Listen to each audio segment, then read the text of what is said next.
This video demonstrates the new macro bend buster feature for the VXFX150 Plus OTDR, which uses 1350 and 1650 nanometer pulses to detect macro bends in live PON networks. Often misunderstood, macro bends are non-reflective events caused by bending fiber optic strands beyond their critical curvature value. Exceeding their critical angle for total internal reflection forces light to escape. The effects of macro bends are wavelength dependent. The maximum bend radius and loss also depend on the type of fiber being used.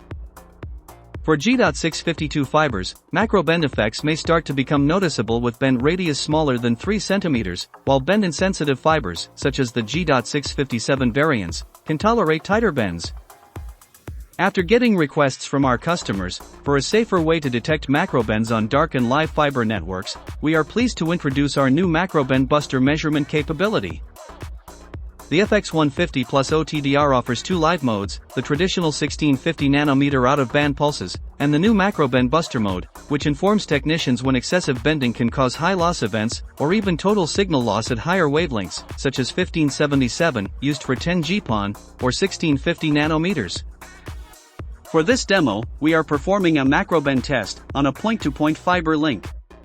However, it also applies to any of the PON modes, such as PON B, splitter to ONT, or ONT to splitter.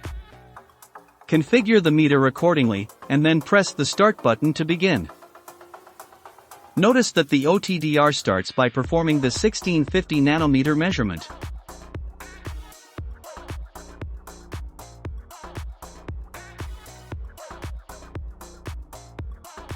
This is followed by a 1350 nanometer measurement. After the measurement is complete, switch from the trace view to the simplified link map analysis, and tap on each icon to get the event's details.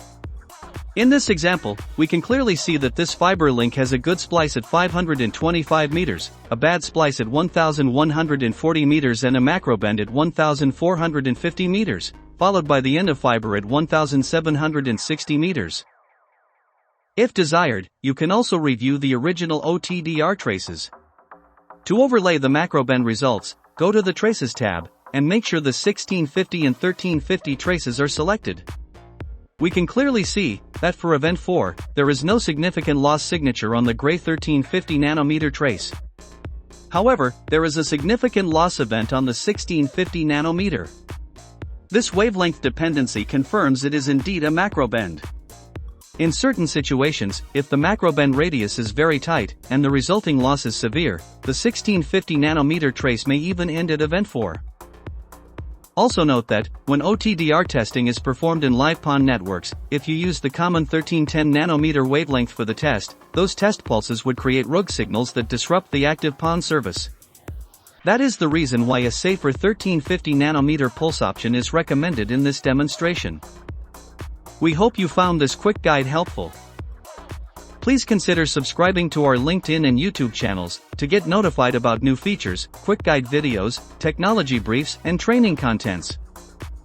Thanks for watching this quick introduction to the macro bend buster function for live PON networks, and for your interest in VX test and measurement solutions.